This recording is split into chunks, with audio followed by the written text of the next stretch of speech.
नमस्कार दोस्तों, आप सभी का स्वागत है मास्टर स्टोरी चैनल में। यह कहानी आकांक्षा वर्मा जी द्वारा लिखी गई है। कहानी पसंद आए तो वीडियो को लाइक, चैनल को सब्सक्राइब करके बेल आइकन घंटी प्रेस करें। आज दिन भर धूप नहीं निकला है। हाड़ कपा देने वाली ठंड से सभी परेशान हैं। मोहनलाल जी जो गांव का पुराना जमींदार है, अंगीठी के पास बैठा बैठा सोच में डूबा हुआ है। आज उसके मन में कुछ अलग तरह के विचार आ रहे हैं। वह मन ही मन में अपने दोनों बेटों, राम जो कि उसका बड़ा बेटा है और श्याम जो उसका छोटा बेटा है, उसके भविष्य के विषय में सोच रहा था। आज उसके मन में अपनी दिवंगत पत्नी से संबंधित सभी घटनाएं, मृत्यु से लेकर अब तक की सारी घटनाएं एक एक करके उसके दिमाग में घूम रही थी कि कैसे उसने अपने दोनों बेटों को माँ और पिता दोनों का प्यार देकर अब तक संघर्ष किया है। अब राम का बेटा मोनू एवं श्याम का बेटा सोनू लगभग 10-12 वर्ष के हो चुके हैं। वह अभी इन्हीं सब विचारों में खोया हुआ था। तभी बड़ी बहू की आवाज़ से उसकी तंद्रा टूटती है। वह देखता है कि उसकी बड़ी बहू चाय लेकर उसके पास खड़ी है और उसे बड़ी देर से बाबूजी बाबूजी की आवाज़ लगा रही थी। मोहनलाल जी चाय लेते हैं और उसे पीने लगते हैं। तभी गांव के कुछ बुजुर्ग व्यक्ति उसकी खैरियत पूछने उसके घर आ जाते हैं, क्योंकि कुछ दिनों से जमींदार के स्वास्थ्य ठीक ना होने के कारण घर से बाहर नहीं गया था। जमींदार अपनी बड़ी बहू को आवाज़ देता है कि बहू कुछ चाय और बना दो। सभी लोग आपस में बैठकर बातें करने लगते हैं। थोड़ी देर में ही बड़ी बहू चाय के साथ पकौड़ियाँ भी ले आती है। सभी लोग गर्मा गर्म पकौड़ी और चाय का आनंद लेते हुए आपस में बातें करने लगते हैं। बातें करते करते कब रात के 8 बज गए किसी को पता ही नहीं चला। जैसे ही एक बुजुर्ग की नज़र सामने दीवार पर लगी घड़ी की तरफ गई तो उसने कहा, जमींदार जी, अब आप हमें आज्ञा दें। काफ़ी समय हम लोगों ने आपका ले लिया। इस पर जमींदार ने कहा, कोई बात नहीं, आजकल कहाँ किसी के पास इतना वक्त है कहीं बैठने का। आप लोगों के यहाँ आने के लिए और मेरे लिए इतना समय देने के लिए आप सभी को बहुत बहुत धन्यवाद। उसके बाद सभी लोग अपने अपने घर चले जाते हैं। मोहनलाल जी अब बूढ़े हो चुके हैं। शायद उन्हें अब यह आभास भी होने लगा है कि अब उनके गिनती के दिन शेष रह गए हैं। सभी के जाने के बाद उनके बेटे पिता के पास आकर बैठ गए और बातें करने लगे। तभी जमींदार ने अपने दोनों बेटों से कहा कि बच्चों, मैं अब चंद दिनों का मेहमान हूँ। तुम्हारा और मेरा साथ अब और ज़्यादा दिनों तक नहीं चल पाएगा। इसलिए मेरी अंतिम इच्छा यह है कि तुम दोनों भाई जैसे अब तक राम लक्ष्मण की तरह रहते रहते आए हो, ऐसे ही आगे भी तुम्हारा प्यार बना रहे। तुम दोनों के बीच में कभी भी किसी बात को लेकर आपस में मतभेद ना हो। इसलिए मेरी सारी संपत्ति का आधा आधा बंटवारा तुम दोनों भाई मेरे सामने ही कर लो। पिता के मुंह से ऐसी बातें सुनकर दोनों भाई व्याकुल हो उठे और पिता के पास आकर उनके दोनों हाथ पकड़कर रोने लगे। और रोते हुए बड़ा बेटा राम कहने लगा कि पिताजी, आपने हमें बचपन से लेकर आज तक माँ की कमी कभी भी खलने नहीं दिया और आज तक आप भी हमें छोड़ने की बात कर रहे हैं। पिताजी, हम लोग आपके बिना नहीं रह पाएंगे। आपको कुछ भी नहीं होगा। बच्चों को गले लगाते हुए जमींदार ने कहा, बेटा, यह तो प्रकृति का नियम है। जो आया है उसे एक दिन अवश्य जाना पड़ता है। पहले मैं भी यही समझता था कि तुम्हारी माँ के जाने के बाद मैं दोनों बेटों की परवरिश अच्छे से कर भी पाऊँगा कि नहीं, लेकिन तुम्हारी माँ ने जाने के बाद मुझे जीने का साहस देती रही और आज मेरे दोनों बेटे बहुत ही होशियार हो गए हैं। अब मैं आराम से जाकर तुम्हारी माँ से कह सकूँगा कि मैं तुम्हारे दोनों बेटों, बहू और दोनों को हंसता खेलता छोड़कर आया हूँ। इसलिए मेरी आखिरी इच्छा पूरी करने के लिए तुम दोनों भाई मेरे सामने ही सारी संपत्ति को 2 हिस्सों में अभी बांट लो। पिता को बार बार जिद करता देख दोनों भाई ने कहा, पिताजी, अगर आपकी इच्छा यही है तो आप ही बंटवारा कर दीजिए। आप जिसको जो दे देंगे वह आपका दिया हुआ प्रसाद समझ कर रख लेंगे। पिता ने दोनों बेटों को आधी आधी संपत्ति बांट दिया और दोनों बेटों ने उसे सर झुकाकर स्वीकार कर लिया। उसके पश्चात सभी लोग एक साथ बैठकर भोजन करते हैं। भोजन करने के बाद दोनों भाई पिता को दवा आदि देकर उनके पास बैठकर खेत के फसल की स्थिति पर बात करते हैं। इस प्रकार बात करते करते काफ़ी रात हो जाती है।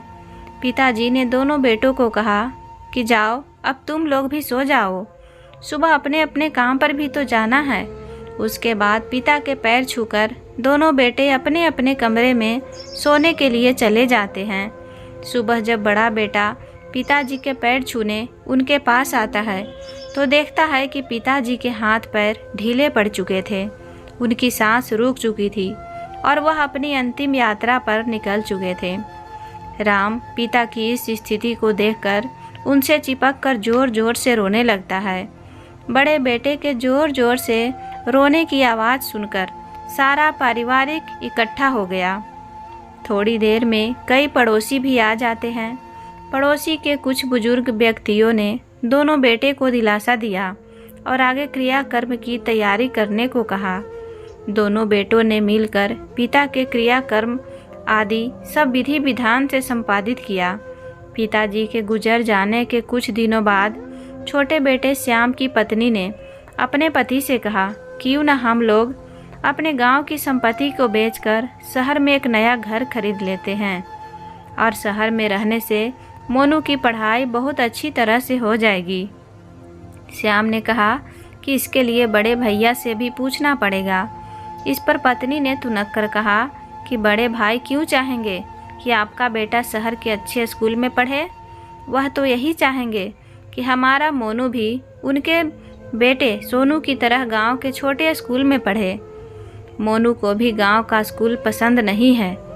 आज जिनके पास कुछ भी नहीं है उनके बेटे भी शहर में पढ़ रहे हैं और हम लोग इतने बड़े जमींदार होते हुए भी अपने बच्चों को शहर में नहीं पढ़ा पा रहे हैं। इस प्रकार पत्नी और बेटे की जिद को देखकर श्याम ने कहा, ठीक है, कल सुबह बड़े भैया से बात करके देखते हैं। अगर वो कहेंगे तभी शहर चलने की सोचेंगे। इतना कहकर वह सो गया। सुबह जब उठा तो पत्नी फिर से टेप रिकॉर्ड की तरह वहीं से बजना शुरू हो गई जहां से रात में बंद हुई थी।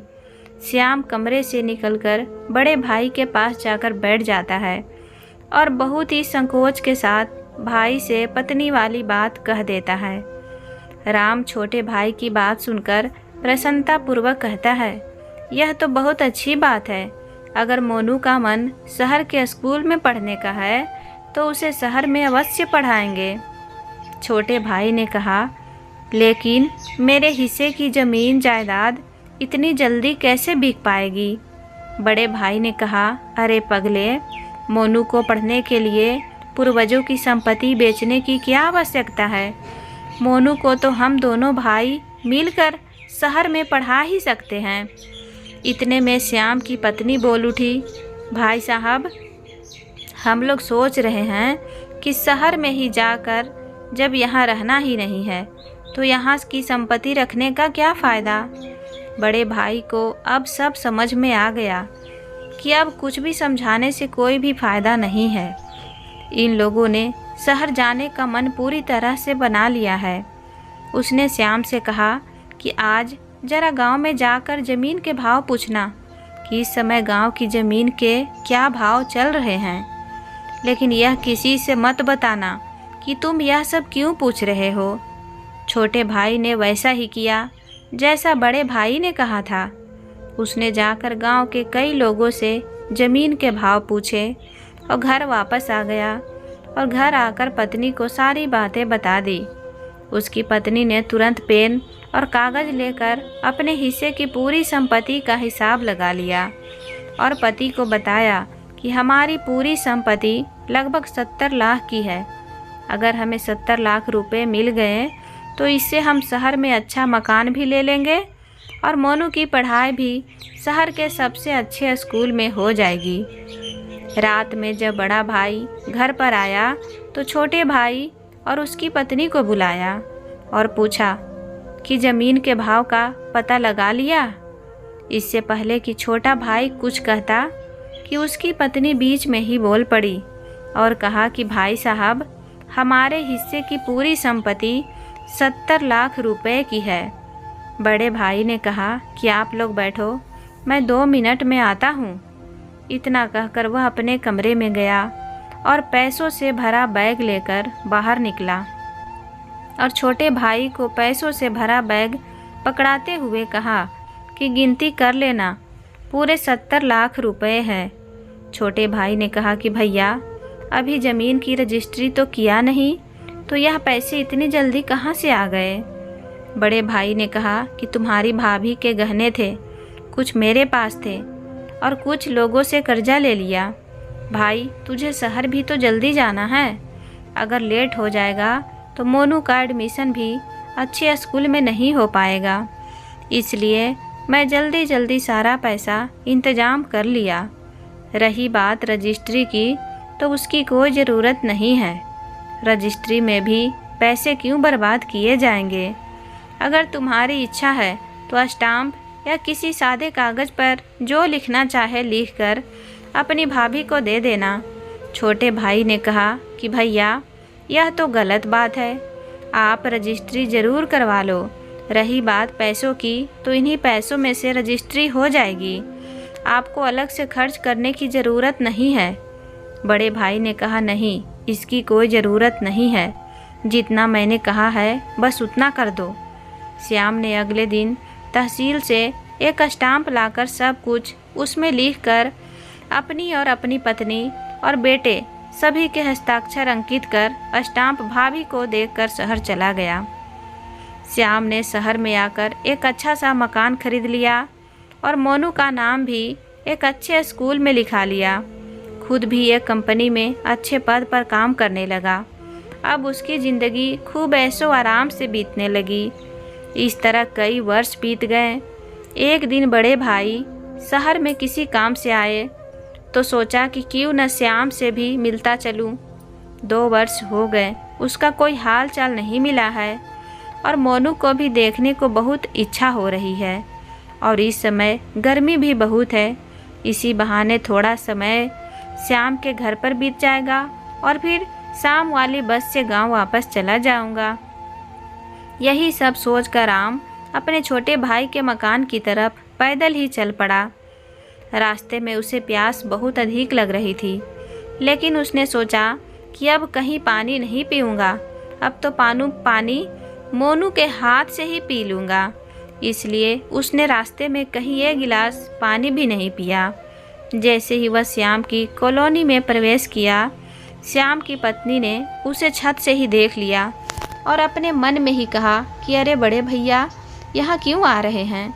कहीं इस वर्ष बारिश कम हुई है और फसल सब सूख गई है, इसलिए परेशान होंगे और हमारे पास कुछ पैसे मांगने के लिए आए होंगे।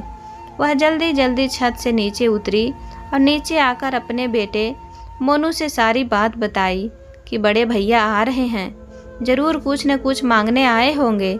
चलो चुपचाप सब सो जाते हैं, हम लोग दरवाज़ा ही नहीं खोलेंगे तो थोड़ी देर में दरवाज़ा खटखटा कर वापस गांव चले जाएंगे। थोड़ी देर में राम श्याम के मकान के पास आकर दरवाज़ा खटखटाने लगा, लेकिन अंदर से कोई भी आवाज़ नहीं आ रही थी और मोनू मोनू पुकारते पुकारते उनका गला भी सूख गया था। काफ़ी देर तक दरवाज़ा खटखटाने के बाद भी किसी की आवाज़ अंदर से नहीं आई और ना ही कोई दरवाज़ा खोलने आया। तो बड़े भाई ने सोचा कि शायद सभी लोग इस समय सो रहे होंगे, नहीं तो अब तक मोनू दौड़कर मेरे पास आ जाता। मैं ही गलत समय पर आ गया हूँ। इस समय उन्हें सोते में उठाना ठीक नहीं होगा। यह सब सोचकर वह गांव जाने के लिए मुड़ता है तो उसकी नज़र कॉलोनी के अंदर लगे हैंडपंप पर जाती है। राम ने कॉलोनी के हैंडपंप से अपनी प्यास बुझाई और गांव वापस चला गया। रात जब श्याम ऑफिस घर आया तो मोनू उसे खूब मज़े लेकर सारी बातें बताने लगा कि आज ताऊ जी घर पर आए थे कुछ मांगने के लिए, लेकिन मैं और मम्मी ने दरवाज़ा ही नहीं खोला और वह काफ़ी देर तक दरवाज़ा खटखटाए और उसके बाद गांव वापस चले गए। इतना सुनकर श्याम अपनी पत्नी और बच्चे के ऊपर चीख उठा कि तुम लोग ऐसा कैसे कर सकते हो? बड़े भैया बाहर से पुकारते रहे और तुम लोगों ने दरवाज़ा ही नहीं खोला। पत्नी भी उल्टा पति के ऊपर गुस्सा करते हुए कहा कि गांव में पड़े रहने के लिए हम लोगों ने तो नहीं कहा था। वह लोग अपनी खुशी से गांव में हैं तो कष्ट भी अकेले भुगते, हमें कष्ट देने क्यों शहर में आ गए? हमारे पास इतने पैसे नहीं हैं कि हम सभी की मदद करते रहें। श्याम खून का घूंट पीकर चुपचाप दूसरे कमरे में चला गया और इधर माँ बेटे भी अपने अपने कमरे में सोने चले गए। इस प्रकार धीरे धीरे कई वर्ष बीत गए। अब तो मोनू की शादी भी हो चुकी थी और उसे एक बेटा भी है। सभी उसे प्यार से मंकू बुलाते हैं। श्याम भी अब स्वास्थ्य की वजह से ऑफिस जाना बंद कर दिया है। मोनू अब एक बड़ी कंपनी का मैनेजर है। अब वह बहुत अच्छा वेतन पा रहा है। अब सब कुछ बदल चुका है, केवल एक घर ही है जो अभी पुराना है और वह भी अब ओल्ड फैशन का हो चुका है। मोनू की पत्नी बार बार नया मकान लेने की जिद करती है। मोनू ने एक दिन पत्नी की बात से तंग आकर नया मकान लेने का विचार करके अपने पिताजी और माताजी के पास गया और कहने लगा कि पिताजी, अब यह घर छोटा पड़ रहा है, क्यों ना हम लोग इसे बेचकर एक बड़ा मकान ले लेते हैं। इस मकान को बेचने से कुछ पैसे मिल जाएंगे और जो कुछ कम पड़ेगा वह मैं अपनी नौकरी पर लोन लेकर चुका दूंगा। माता पिता ने बेटे की बात मान ली और कहा कि बेटा, रहना तुम ही लोगों को है, हम लोगों का समय तो बीत चुका है, तुम जैसा चाहो वैसा करो। पिता की सहमति मिलते ही मोनू तुरंत एक नया मकान बुक करवा लिया और बहुत जल्द पुराने मकान को बेचकर नए मकान में प्रवेश कर लिया। श्याम और उसकी पत्नी जब नए मकान में पहुँचे तो उनकी बहू और पोते ने नए घर का एक एक कमरा दिखाना शुरू किया और सभी कमरों में क्या रहेगा वह भी बताते जा रहे थे। जब सारा मकान दिखा दिया तो दादी माँ ने मंकू से कहा, मंकू बेटा, आपने सारा मकान तो दिखा दिया, लेकिन यह नहीं बताया कि तुम्हारे दादा और दादी का कमरा कौन सा है। यह सुनते ही मंकू तुरंत बोल पड़ा कि आप लोगों के लिए तो मम्मी पापा ने एक बहुत बड़ा घर देखा है जिसमें ढेर सारे कमरे हैं और उसमें सभी के दादा दादी रहते हैं। मेरे एक दोस्त के भी दादा दादी वहीं पर रहते हैं। हम लोग कल ही वहाँ गए थे आप लोगों के लिए नया मकान देखने। मंकू के इतना कहते ही मंकू के मम्मी का सर शर्म से नीचे झुक गया। अब वह अपने ससुर और सासू माँ से नज़रें नहीं मिला पा रही थी। उसकी खीज मिटाने के लिए वह मंकू को पीटते हुए दूसरे कमरे में लेकर चली गई। श्याम और उसकी पत्नी एक दूसरे को देखकर मन ही मन अपने आप को सांत्वना देने लगते हैं। उनकी दशा एक स्थित प्रज्ञा की तरह हो चुकी थी। उनको अब कुछ भी समझ में नहीं आ रहा था कि अब वह क्या करे। किसी तरह दिन तो बीत गया। रात में दोनों की इच्छा जी भरकर रोने की कर रही थी, लेकिन पत्नी शर्म के कारण पति के सामने नहीं रो पा रही थी और पति गुस्से के कारण। अंत में श्याम ने अपने आप को समझाते हुए पत्नी से कहा कि अब तुम्हें अपने किए की याद आ रही होगी, लेकिन अब पछताने से कोई फायदा नहीं। अब स्थिति हमारे हाथ से निकल चुकी है। कल सुबह होते ही घर से चलने की तैयारी कर लो। सुबह होते ही अपने आप निकल चलते हैं, नहीं तो बहू और बेटा चुपचाप छोड़ आएंगे तो ज़्यादा अपमानजनक होगा। इतना कहकर श्याम दूसरी तरफ मुंह करके लेट गया। रात भर दोनों सोने का नाटक करते रहे, लेकिन रात भर दोनों में से किसी को भी नींद नहीं आई। सुबह होते ही दोनों पति पत्नी जल्दी जल्दी नहा धोकर तैयार हो गए। श्याम ने बेटे के साथ चाय पीते हुए कहा कि मोनू, हम लोग सोच रहे हैं कि कुछ दिन पड़ोस वाले श्रीवास्तव जी इस समय जहाँ पर रह रहे हैं उनके पास घूम आते हैं। सुना है कि वहाँ पर लोगों की बहुत सेवा होती है और उन लोगों को वहाँ बहुत सारी सुविधाएं भी दी जाती है। बेटा, तू भी ले चल, कुछ दिनों के लिए हमें वहाँ छोड़ आओ। इतना सुनते ही बेटा और बहू मन ही मन बहुत ही प्रसन्न हुए। अब उनकी खुशी का कोई ठिकाना नहीं रहा। आज उन्हें ऐसा लग रहा था मानो बिना मांगे ही ऊपर वाले ने सब कुछ दे दिया है। मोनू ने पत्नी से कहा कि जल्दी से माँ और पिता के लिए भोजन तैयार कर दो। मैं ऑफिस जाते वक्त इन लोगों को श्रीवास्तव जी वाले अपना घर में कुछ दिनों के लिए छोड़ आऊँगा। पत्नी भी खुश होकर भोजन में कई तरह की चीज़ बना कर ले आई और सभी लोगों ने एक साथ भोजन किया। आज बहुत दिनों बाद घर में इतनी खुशी का माहौल था। भोजन करने के बाद मोनू चौराहे से जाकर एक ऑटो बुक करके ले आता है और माँ और पिताजी से कहता है कि आज मेरी एक बहुत आवश्यक मीटिंग है, इसलिए मैं नहीं चल पाऊँगा। इस रिक्शा वाले को सब कुछ समझा दिया है कि आप लोगों को श्रीवास्तव जी वाले अपना घर में छोड़ आएगा। पिताजी ने कहा, कोई बात नहीं बेटा, हम लोग इस ऑटो से चले जाएंगे। इतना कहकर वह लोग ऑटो में जाकर बैठ गए। बहू ने तुरंत बैग उठाकर ऑटो के अंदर रख दिया और माँ और पिता के पैर भी छूकर कहा कि हम लोग आप लोगों से बहुत जल्द मिलने आएंगे। बेटे ने कहा कि पिताजी, मीटिंग समाप्त होते ही मैं आप लोगों से मिलने आ जाऊंगा। श्याम और उसकी पत्नी के चेहरे पर एक झूठी मुस्कुराहट साफ दिख रही थी। वह लोग बार बार मंकू को प्यार कर रहे थे।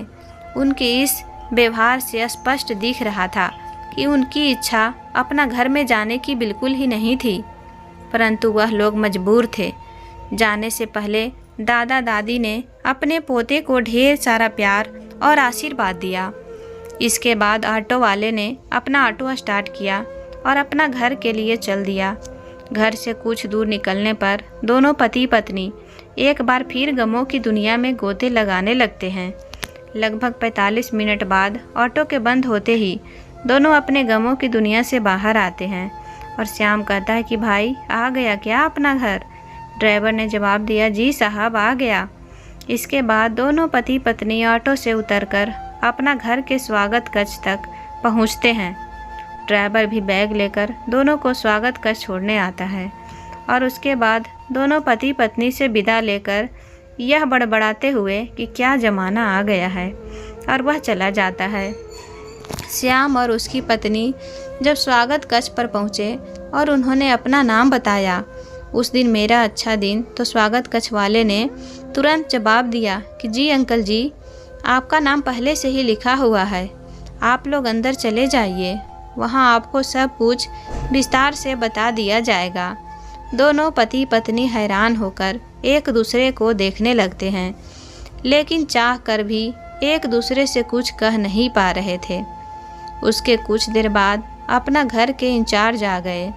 उन्होंने दोनों का अपना घर वृद्धा आश्रम के नियमानुसार स्वागत किया और वहाँ पर उपलब्ध सभी सुविधाओं से अवगत कराया। उसके बाद दोनों पति पत्नी अपने अपने कक्ष की ओर चल गए।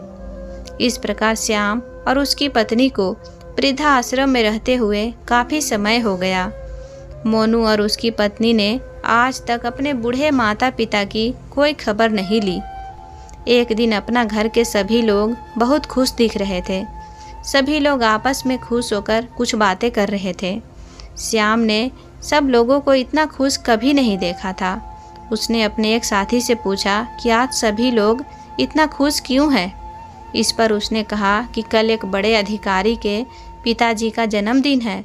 वह अधिकारी पिछले कई वर्षों से इस वृद्धा आश्रम में आकर अपने पिता के हाथ से 5 स्टार होटल का खाना एवं सभी लोगों के लिए कुछ न कुछ उपहार अवश्य बांटते हैं। वही अधिकारी और उनके पिता कल फिर इस आश्रम में आ रहे हैं, इसलिए सभी इतने खुश हैं कि पूरे वर्ष में एक बार हम लोगों को 5 स्टार होटल का भोजन बड़े प्यार और अपनापन के साथ नसीब होता है। इतना सुनकर श्याम की आंखों में आंसू आ जाता है और वह फिर से अपने बेटे मोनू के विषय में सोचने लगता है। दूसरे दिन सभी वृद्धाश्रम के लोग नहा धोकर नए कपड़े पहनकर तैयार हो जाते हैं। सुबह 9 बजे ही बड़ा अधिकारी और उनके पिता एक बड़ी गाड़ी में ढेर सारे भोजन के पैकेट और गिफ्ट लेकर आ गए और वह लोग सबसे पहले 1 नंबर वाले कमरे में प्रवेश करते हैं और सभी से राम राम कहकर बहुत ही विनम्रतापूर्वक खाने का और गिफ्ट का पैकेट देने लगे। 1 नंबर कमरे का सभी लोगों को खाने का पैकेट बांटने के बाद जब वह लोग 2 नंबर वाले कमरे में आते हैं तो सबसे पहले उनकी मुलाकात श्याम से होती है। श्याम सर नीचे करके बैठा हुआ था। अधिकारी के पिता ने जैसे ही उसे राम राम कह के खाना एवं गिफ्ट का पैकेट पकड़ाने लगा, श्याम आवाज़ सुनकर चौंक उठता है और उनकी नज़र तुरंत अधिकारी के पिता के चेहरे पर आ गई। दोनों ही एक दूसरे को देखकर चौंक उठते हैं और श्याम का चेहरा शर्म से नीला पड़ जाता है और उसकी इच्छा इस समय ज़मीन में गड़ जाने की हो रही थी। अधिकारी के पिता के आंखों से आंसुओं की धारा निकल पड़ती है। वह बड़ा अधिकारी भी पिता के साथ साथ हाथ जोड़कर रोता जा रहा था, क्योंकि सामने वाला व्यक्ति कोई और नहीं, खुद उसका सगा चाचा था। बड़े भाई ने रोते हुए श्याम को अपने गले से लगा लिया और कहा कि श्याम, तू यहाँ पर है, तूने मुझे कभी बताया नहीं। अरे पगले, तूने मुझे इस लायक भी नहीं समझा कि अपने बड़े भाई को एक बार याद कर ले। अरे तेरा गांव में सब कुछ आज भी वैसा ही है जैसा तू छोड़ कर आया था। तेरे हिस्से की ज़मीन, बाग, घर सब पर आज भी तेरा ही नाम है। इतनी बड़ी संपत्ति का मालिक आज इस हालत में है। इतना सुनते ही श्याम अपने बड़े भाई से चिपककर बच्चों की तरह फफक फफक कर रोने लगा। दोनों भाइयों को इस तरह चिपक कर रोता देखकर पूरा वृद्धाश्रम आंसुओं के सैलाब में डूब गया। काफ़ी देर बाद दोनों भाई सामान्य स्थिति में आते हैं। उसके बाद शेष लोगों का गिफ्ट और खाने का पैकेट राम श्याम और उसकी पत्नी के हाथ से बंटवाता है। श्याम की पत्नी, जो किसी से नज़र नहीं मिला पा रही थी, कुछ दूर जाकर अकेले में बैठकर रोने लगती है। सोनू उसके पास खाने का पैकेट लेकर जाता है और कहता है, चाची, मुझे बहुत ज़ोर से भूख लगी है। बहुत दिन हो गए आपके हाथों से खाना खाए हुए। आज एक बार फिर मुझे अपने हाथ से खाना खिला दो। इतना सुनते ही चाची सोनू को गले लगाकर और तेज़ी से रोने लगती है। उसे देखकर ऐसा लगता है कि आज अपने सारी गलतियों को इन्हीं आंसुओं से धो देना चाहती है। उसके बाद सोनू चाचा के हाथ से खाना खाता है और अपने हाथ से चाची को भी खाना खिलाता है। दोनों लोग खाते खाते रोते जा रहे थे। उधर दोनों भाइयों की स्थिति भी कुछ इसी तरह की थी। वह दोनों भाई भी एक दूसरे को खाना खिला रहे थे और दोनों रोते भी जा रहे थे। दोनों भाइयों का ऐसा प्रेम देखकर वृद्धाश्रम के सभी लोग भाव विभोर होकर रोने लगते हैं और सोचते हैं कि इस दुनिया में एक भाई ऐसा भी है। इस प्रकार भोजन करने के बाद राम ने अपने बेटे से कहा कि जाओ, चाचा चाची के बैग उठाकर ले आओ और जो भी वृद्धाश्रम के कागजी कार्रवाई हो उसे पूरा करो। सोनू तुरंत जाकर वृद्धाश्रम की कार्रवाई पूरी की। चाचा चाची के बैग लाता है और उन्हें गाड़ी में रखवा देता है। श्याम और उसकी पत्नी शर्म की वजह से अब गांव नहीं जाना चाहते, लेकिन श्याम के लिए बड़े भाई का आदेश आज भी ब्रह्मवाक्य था। वह चाहकर भी बड़े भाई की बात को नहीं काट सका और बड़े भाई के साथ गाड़ी में जाकर बैठ गया और सभी लोग गांव के लिए निकल पड़े। गांव पहुंचकर श्याम देखा कि वहां अभी भी उसका कमरा एवं उसका सारा सामान जैसा छोड़कर गया था वहीं पर वैसा ही रखा हुआ है। उन्हें देखकर ऐसा लग रहा था मानो किसी ने बड़े प्यार से उनकी देखभाल करता रहा है। घर पहुंचते ही राम की पत्नी एवं सोनू की पत्नी और बच्चों ने इस सम्मान के साथ स्वागत किया कि उन्हें ऐसा लगा कि जैसे यह लोग उनसे कभी दूर ही नहीं हुए थे, वरना हम ही लोग इनसे दूर हो गए थे। उन लोगों का इस प्रकार का व्यवहार देखकर श्याम और उसकी पत्नी दंग थे और मन ही मन शर्मिंदा भी हो रहे थे। सभी लोगों से इतना प्यार पाकर उन लोगों का जीवन एक बार फिर खुशियों से महकने लगा। इस प्रकार धीरे धीरे लगभग 5 वर्ष बीत गए। एक दिन राम अपने बेटे सोनू के साथ अस्पताल में अपना रूटीन चेकअप कराने गया हुआ था। अस्पताल के अंदर प्रवेश करते ही वह लोग देखते हैं कि एक व्यक्ति जिसकी गोद में एक लड़का है, वह एक औरत के साथ डॉक्टर के पास गिड़गिड़ाते हुए उसके पैर छू रहा है और डॉक्टर ने उसे मना करते हुए अपने चैम्बर में चला गया। अस्पताल का स्टाफ उस व्यक्ति को पकड़कर गेट के बाहर के तरफ ला रहे थे। राम से यह सब नहीं देखा जा रहा था। उसने उस व्यक्ति से पूछा कि क्या हुआ है इस बच्चे को। जैसे उस व्यक्ति राम का चेहरा एक दूसरे के तरफ मुड़ता है तो दोनों आश्चर्यचकित रह जाते हैं। राम कहता है, मोनू बेटा तुम। मोनू राम के चरणों में गिर पड़ता है और कहता है कि ताऊ जी मेरे बेटे को बचा लो, इसके दिल में छेद है, आज इसका ऑपरेशन होना है। मेरे पास कुछ पैसे कम है इसलिए डॉक्टर इसका ऑपरेशन नहीं कर रहे हैं। राम ने मोनू को शांत कराते हुए कहा कि चुप हो जाओ, अभी हम लोग डॉक्टर से बात करते हैं, इसके ऑपरेशन के प्रबंध करते हैं। और सभी लोग डॉक्टर के चैम्बर की ओर चल देते हैं। डॉक्टर के चैम्बर में प्रवेश करते ही डॉक्टर अपनी सीट पर से उठकर कहता है कि आइए सर। इस पर सोनू कहता है कि डॉक्टर साहब पहले आप मेरे भतीजे के ऑपरेशन की तुरंत प्रबंध कीजिए। डॉक्टर ने कहा, सर यह आपका भतीजा है। इस पर सोनू कहता है कि परिचय का काम बाद में होगा, पहले आप ऑपरेशन की व्यवस्था करिए। डॉक्टर तुरंत अपने सहायक को बुलाकर मंकू का ऑपरेशन थिएटर में ले जाकर पूरी तैयारी करने को कहता है और खुद डॉक्टर को तुरंत अस्पताल में आने के लिए फ़ोन करने लगता है। थोड़ी ही देर में सभी डॉक्टर आ जाते हैं और लगभग 1 घंटे तक मंकू को ऑपरेशन चलता है। कुछ देर में वह डॉक्टर ऑपरेशन थिएटर से निकलता है और सभी को ऑपरेशन सफल होने की खुशखबरी सुनाता है। मोनू और उसकी पत्नी एक बार फिर अपने ताऊ और बड़े भाई के पैरों में गिरकर रोने लगते हैं। राम पूछता है, मोनू बेटा तुम तो एक बड़ी कंपनी के मैनेजर थे, तुम्हारी यह स्थिति कैसे हुई। मोनू बताता है कि कंपनी को बहुत बड़ा घाटा लगने के कारण वह बंद हो गई और मकान का लोन न चुकाने के कारण घर भी बिक गया और हम लोग सड़क पर आ गए और यह सब हमारे कर्मों का ही फल है। हम लोगों ने माँ और पिता के साथ अच्छा व्यवहार नहीं किया, उन्हें ले जाकर वृद्धा आश्रम में छोड़ आए। उन लोगों के घर से जाते ही हम लोगों को एक साथ कई विपत्तियों का सामना करना पड़ा और अंत में आज इस स्थिति में आ गए। ताऊ जी हम लोगों को माफ़ कर दो, हम लोग अपने सुख के चक्कर में अंधे हो गए थे। आज माँ और पिताजी पता नहीं वृद्धा आश्रम में किस हाल में होंगे। हम लोग कभी उनका हाल जानने भी उनके पास नहीं गए। उन्हें कर्मों का फल हमें आज मिल रहा है। इतना कहकर मोनू फूट फूट कर रोने लगा। राम ने कहा, तुमने बहुत गलत किया है अपने माँ बाप के साथ, लेकिन तुम्हारे इन पश्चाताप आपके आंसुओं से तुम्हारे पाप कुछ कम अवश्य हो जाएगा। थोड़ी देर बाद मंकू को भी होश आ गया। अब सभी लोग बहुत खुश थे। राम ने कुछ पैसे मोनू की जेब में डालते हुए कहा, अब हम लोग गांव जा रहे हैं। सोनू तुम्हारा हाल चाल लेने रोज आता रहेगा।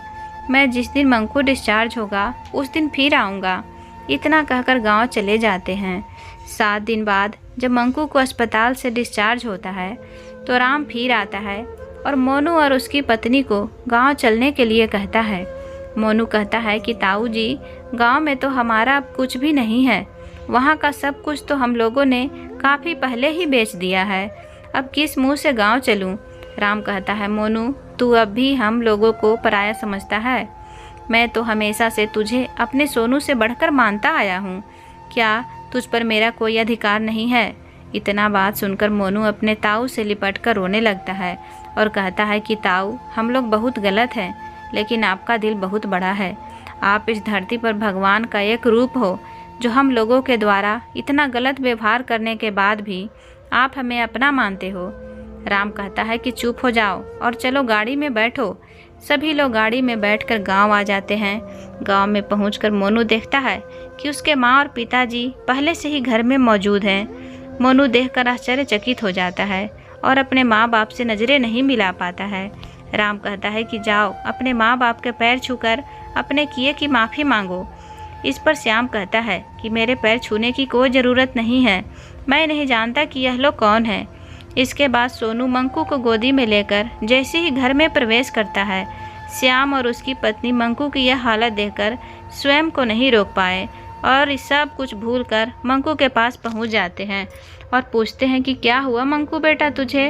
इस पर मंकू दादा और दादी को देखकर मुस्कुराने लगता है और कहता है कि मेरे दिल में छेद था जिसका ऑपरेशन हुआ और अब मैं बिल्कुल ठीक हूँ, और दादी से चिपक कर रोने लगता है। राम भी उन लोगों के पास आ जाता है और कहता है कि श्याम मोनू को माफ़ कर दो, वह पहले किए पर बहुत शर्मिंदा है। भगवान ने तुम्हारे घर से जाने के बाद उसे बहुत दंड दिया है, अब तुम और उसे दंड मत दो। श्याम कहता है कि भैया अगर आपने मोनू को माफ़ कर दिया है तो मैं कौन होता हूँ इनको ना माफ़ करने वाला। इतना सुनते ही मोनू और उसकी पत्नी राम और श्याम के पैर पकड़कर बड़ी ज़ोर ज़ोर से रोने लगते हैं। उनको इस तरह रोता देखकर पूरा घर आंसुओं में डूब जाता है।